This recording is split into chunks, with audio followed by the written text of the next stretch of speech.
Yeah. Oh yeah. You're listening to 96.5 WSLR LPFM, Rippers Rarities, every Friday night, 7 to 9 p.m. Right there, a beautiful rendition of Sometimes, the brand new single, I believe, from my guest who's here with me tonight, the legendary Rick Derringer. Hey, Rick. I am here, in the flesh and on the CD. And on the CD, and I played that track last week too, and I got a great response to it. People loving it. You probably played a shorter version last week, and what we've brought this week is the entire CD. It's just been out 2 days, called Knighted by the Blues, and just everywhere I go, people are talking about this song in particular. You know, you record, I've been doing records since 1965, and you just wait for these kind to pop up when one just comes out and people love it. And that's what's happening with this song called Sometimes. Well, it's one of those songs that actually just kind of grab at you right off the bat, you know?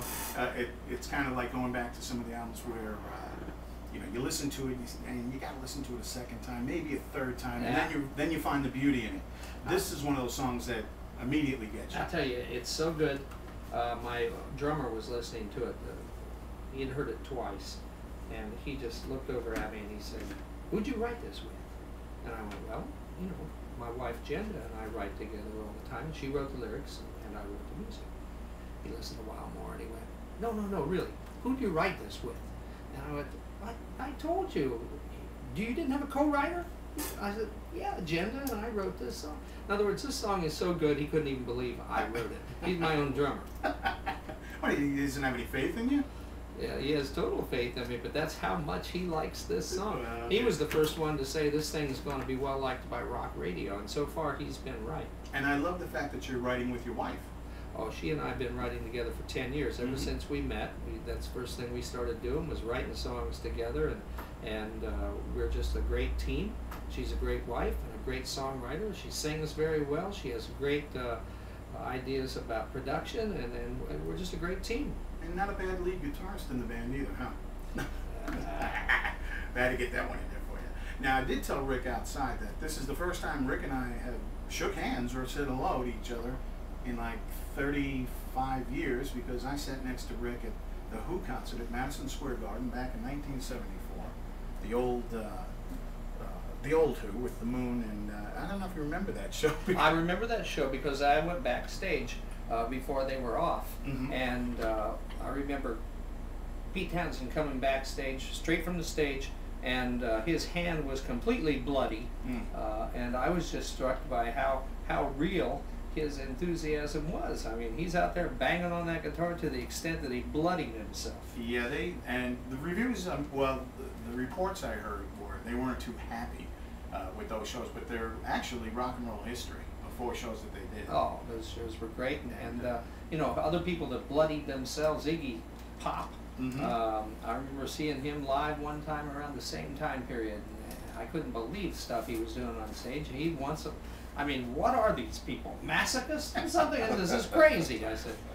Well, the Who were that night, because I think they ended up, I think Pete smashed 3 Gibson Les Pauls that night, if I recall. Yeah. And it was just a great show. But that's where I got to say I was sitting next to you and Edgar, and that was the first time I saw you.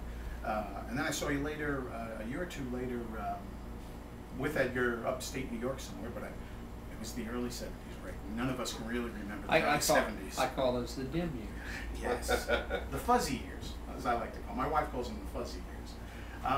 We're going to get into a lot of stuff with Rick Derringer tonight. We're going to mainly talk about this great new album of his.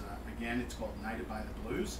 And Rick, where is it available right now? In stores and online? Yeah, you can get it in stores, all the normal outlets, but you can get it at rickderringer.com is one of the outlets, and of course worldwide through iTunes.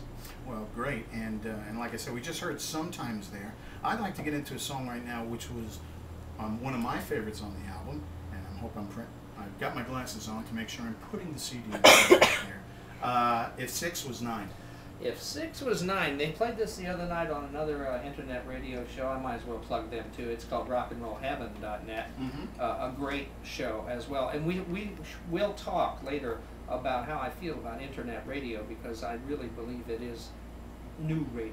It is the radio that people once again are waiting for Right. and can get involved with. But somebody, and this is the reason why, somebody immediately sent an email from Toronto, well, just outside of Toronto, London, Ontario, and they were raving when they heard If 6 Was 9.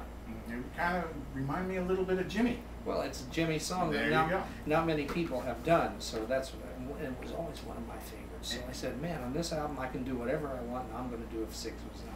And this is a great version, and we are going to get into that whole internet conversation and how Rick feels about that in a sec. But let's go. Knighted by the Blues, and this is another cut from the album. This is Ready. If 6 Was 9.